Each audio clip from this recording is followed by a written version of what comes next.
Hi, and welcome to #Deb Talk. This is an informal mentoring space where you can come and find guidance, insights, suggestions, ideas to help you navigate through the workplace. If you've subscribed, thank you so much for doing that. I appreciate it. And if not, please subscribe today. I want to start off our #Deb Talk today with a question.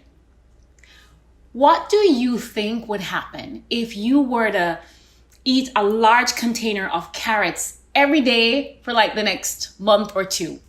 Let's call it a carrot diet. I'm not a doctor, but chances are you would probably lose some weight. But the other thing that would happen would be that your skin would become a very interesting shade of orangishness/yellowness. It's a discoloration that's called carotenemia, and it typically happens when folks eat a lot of carrots or they eat foods high in beta carotene. It is the perfect example that shows that whatever is on the inside of you, that it will manifest itself on the outside. I want you to shift all of the carrotness and shift it over to thoughts. Whatever you think on the inside, whatever thoughts you have about the world, particularly of yourself, will eventually manifest itself and show up in your behavior and your interaction with other people. As you can tell, we're talking about the topic of self-esteem. I believe that self-esteem is such a huge topic. I can't say enough about it. Having struggled through it and having gotten to a place where I'm so much better than I used to be, I see the impact of it and why it's important. When you take a look at the workplace that we have now, where you have about 4 or 5 different generations working in the same workplace, you have technology just changing like nobody's business. It's important for you to be able to learn and grow and adapt. And it means that you have to have a strong belief in yourself. It means that you have to esteem yourself and be confident in your ability to bend with these changes. You think about the economic landscape that we're living in, that you have companies that are merging, you have acquisitions that are happening, you have takeovers, you have rifts, reduce in force, where companies are laying off people. So one day you have a job and another day you're unemployed.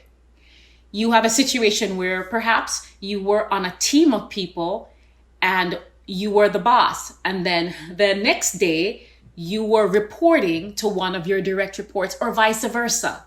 Or sometimes you're training your replacement. You have other times where you're talking about performance appraisals. And some people can do them well and some people can't do them well. Bottom line is that you're being told that your performance is not up to scratch and therefore you are not getting a raise. And then you have other situations where at one point your boss thought you were the best thing in the world and you were getting all these compliments, and then something shifted and it just feels like you can't do anything right.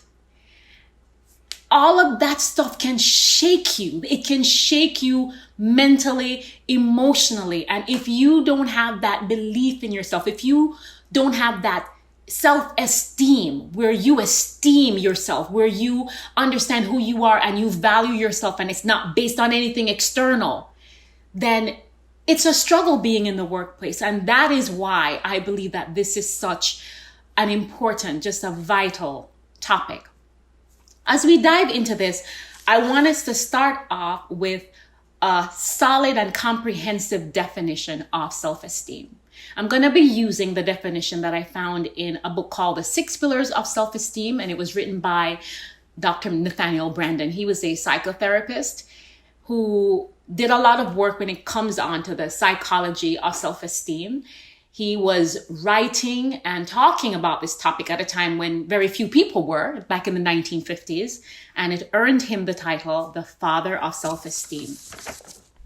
His definition is pretty comprehensive. So after I read it to you, we're going to break it down a bit. Self-esteem is the disposition to experience oneself as being competent to cope with the basic challenges of life and of being worthy of happiness. It is confidence in the efficacy of our mind, in our ability to think. By extension, it is confidence in your ability to learn, make appropriate choices and decisions, and respond effectively to change. It is also the experience that success, achievement, fulfillment, happiness are right and natural for us. Life on Your Terms breaks down Dr. Nathaniel Branden's definition of self-esteem into 8 affirmative statements. And I want you to take the opportunity to, in a sense, do a little self-check and see where your self-esteem is at. So maybe grab a piece of paper or just keep a mental picture of this. I'm going to read 8 statements and answer yes, that's definitely me. No, that's usually not me, or sometimes. Here are these 8 statements. Number 1, for me, being alive is a fun adventure, and I'm open to new experiences and possibilities and the unknown. For me, being alive is a fun adventure, and I'm open to new experiences and possibilities and the unknown. Is that yes for you, generally speaking, most of the times? Is that, nah, that's not me? Or is that, yeah, sometimes? Jot that down. Number 2, I'm flexible in responding to uncertain situations because I trust myself to respond well and succeed. I'm flexible in responding to uncertain situations because I trust myself to respond well and succeed. Number 3, I'm not overwhelmed when I get anxious because I know I can handle anything. Did you see that neck thing? Okay. I'm not overwhelmed when I get anxious because I know I can handle anything. Number 4, I'm comfortable giving and receiving compliments. I'm comfortable giving and receiving compliments. Number 5, I'm open to criticism and I'm comfortable acknowledging my mistakes. I'm open to criticism and I'm comfortable acknowledging my mistakes. Number 6, I speak honestly and openly about my accomplishments and my faults because facts don't bother me. I just love saying that. I don't know, I get a kick out of that. Number 6 again, I speak honestly and openly about my accomplishments and my faults because facts don't bother me. Number 7, I'm comfortable being calmly assertive and sticking up for myself. I'm comfortable being calmly assertive and sticking up for myself. And our last one, what I do reflects what I say and what I believe. What I do reflects what I say and what I believe. How did you do? As you listen to these statements and you answer these questions, how did you do? Your self-esteem may be in a really healthy place, and that's fantastic. Perhaps if you answered yes to most of the questions. I just want to say that this is not a formal measurement, but I think it's important and it's a great way to just kind of do a self-check. There may be a couple of answers or a couple of statements that you struggled with a little bit, but for the most part, your answer was yes, which means that you're in a good place. Did you answer no to most of these or sometimes? Then it means that there's some work to be done. It's important to keep in mind that self-esteem is typically on a range. So it's not a matter that you have it or you don't. It's typically on a range. And what's really great, according to Dr. Branden, is that your self-esteem can actually increase according to the actions that you take, or your self-esteem actually can get less depending on the actions that you take. So you have some control over this based on the actions that you choose to take. Now, what are some of the impacts of self-esteem? Dr. Branden states that it affects your quality of life. So whether you enjoy the experience of being you, it affects or impacts what you believe you deserve or what you believe to be possible for you. Romance, how you see yourself in the relationship and if you believe that you actually deserve love. Communication. Your self-esteem impacts both your verbal communication and your non-verbal communication. Now that we have a good handle on self-esteem and I think why it's important, let's talk a little bit about communication and why that's an important thing for you in the workplace. I mean, it's an important thing anywhere, but it's a huge thing in the workplace. With a network, listen for this, of about $86 billion, Warren Buffett is considered to be one of the world's most successful investors, making him the third or fourth wealthiest person in the world. Here's what he had to say about verbal communication skills, and actually verbal and written.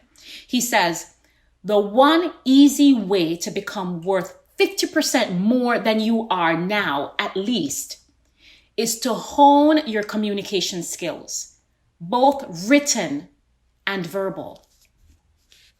That's what Warren Buffett had to say about communication skills. Here's something else. According to an article in Inc. titled, Public Speaking is no longer a soft skill. It's your success. It's your key to success in any field.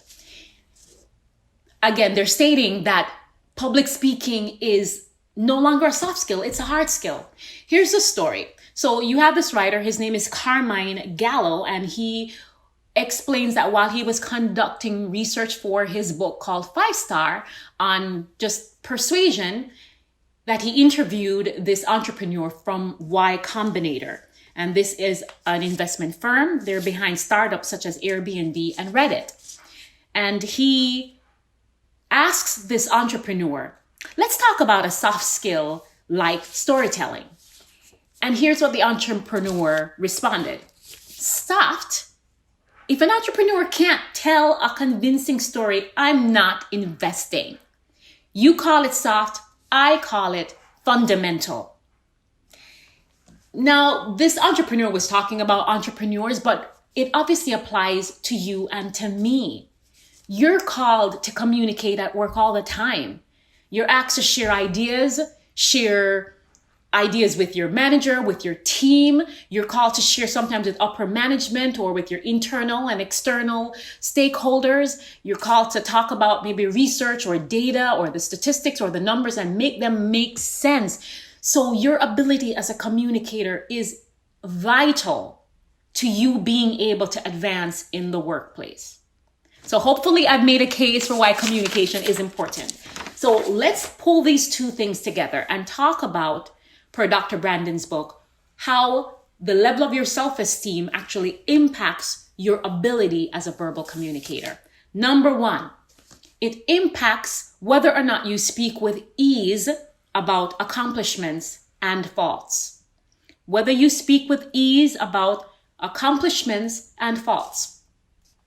Here's the thing. Every single person and their grandmother has accomplishments. And then you have every single person has faults as well. We've all achieved or we've all failed at something. Your ability to speak about that with ease reflects your level of self-esteem.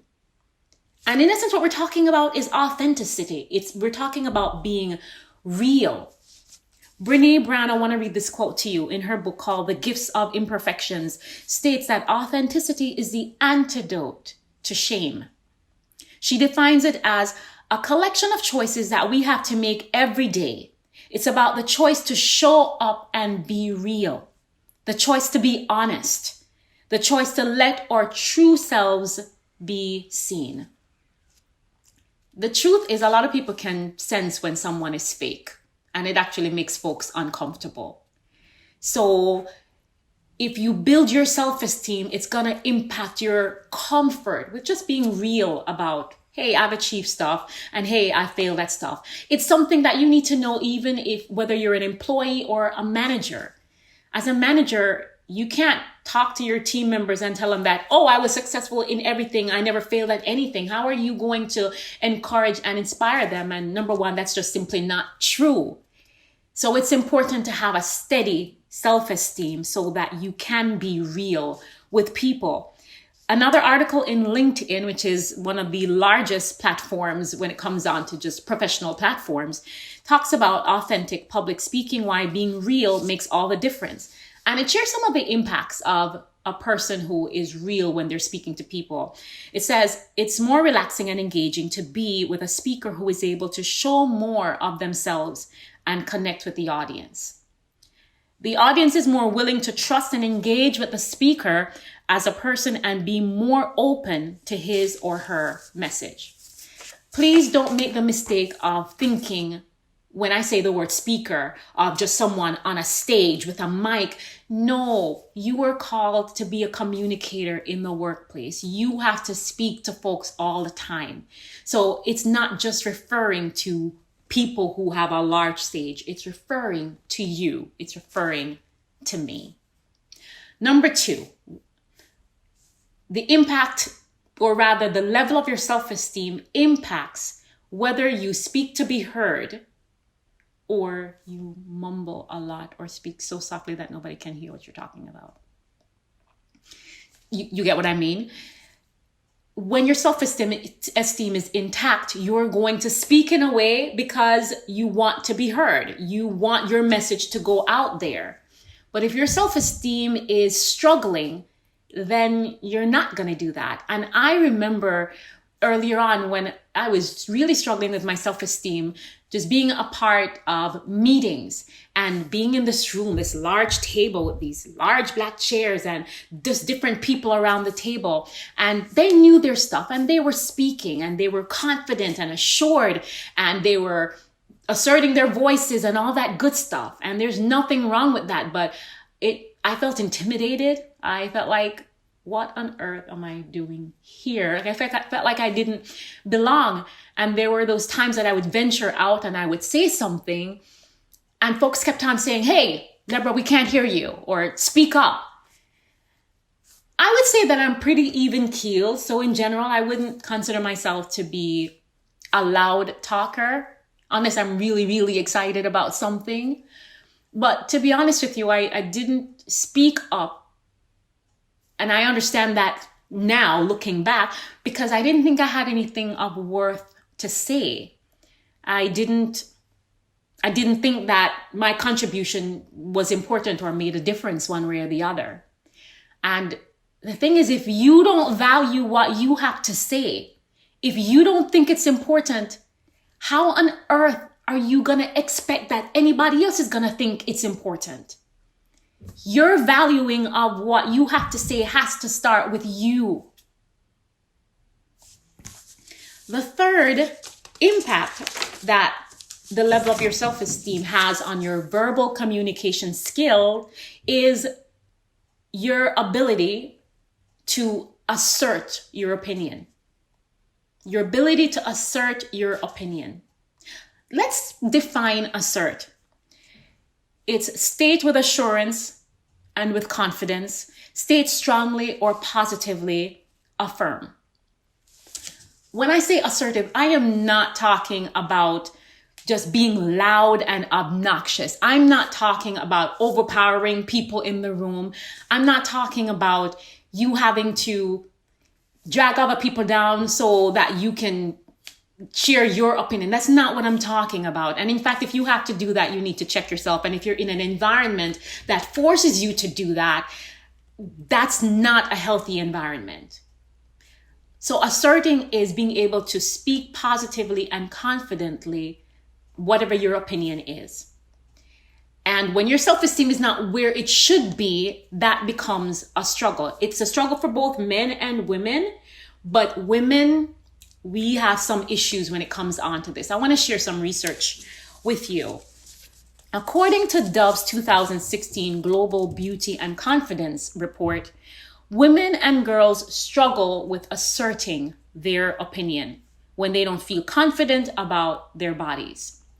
Let me give you the scope of this a bit. They questioned over 10,500 women and girls, ages 10 through 60. And they interviewed people from, in essence, 13 countries. There are a few things that they found, and I want to share about 3 of them. The first is that women and girls are not confident about their bodies, and their body esteem is actually going down. It's declining. And this is regardless of geography or age. The second is 5 in 10 women and 7 in 10 girls don't assert their opinion or don't stick to their decisions if they don't feel good about the way they look. And this is body image and so on. The report also finds, and this is a silver lining, that women are fighting back and they're demanding basically a new definition of beauty. They're calling for the media to portray women of different physical appearance, age, race, shape, and sizes as beautiful. What's fantastic is that recently Miss Universe is actually Miss South Africa. This is a dark-skinned woman with natural hair and short natural hair at that. Here's one of the things that she's stating that she learned from her experience and just, I guess, in life. The most important lesson I learned was that women are not one-dimensional, and therefore you cannot box their beauty. We all come in different shapes, sizes, and shades with natural hair and weaves. We also see an example of women fighting back when it comes down to the traditional idea of beauty through Rihanna's new line of intimate apparel, where she's celebrating the diversity of women's bodies and their shapes and sizes and all of that. So that's also one of the results of this. The point here is that the level of your self-esteem is going to impact whether or not you assert your opinion. And you know that when you're in the workplace, that's a big part of what you have to do. You have to be able to share your thoughts and back it up and share why you believe what you believe. Here's what I want to leave you with.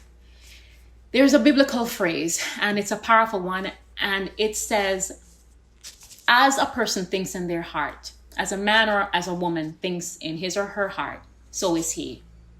Whatever it is that you think about the world and whatever it is that you think about yourself is going to find its way out in terms of your behavior and in terms of just your interaction with the world. There are lots of things that you can do to impact and to improve your ability as a communicator. You can join a local Toastmasters. I'm a member of a Toastmaster and I'm excited about that. They work on so many different things. You get to work on nonverbal communication, gestures, taking out the ums and the ahs, all that good stuff. You can do a course with Dale Carnegie. You can go to a local university and take courses. All of those are external things and they are important. You've got to practice communicating. That's the only way to actually get better, is to do it. But there is an internal element that you have to check. You have to make sure that the way you see yourself is healthy. You have to make sure that you esteem yourself and that you understand that you have worth. Your inside has just got to be in a healthy place in order for you to be able to stand in the workplace and just not just survive, but thrive. So I'm encouraging you to work on your communication skills. But while you're doing that, Work on your self-esteem and make sure that it is healthy and that it is strong, because you need for it to be that way so that you can stand and be mentally strong and healthy in the workplace. Thanks for joining me on today's #Deb Talk. I hope you found this information to be helpful and encouraging. If you did, would you please like this video and please go ahead and share it with someone that you think will benefit from this. Have a wonderful work week.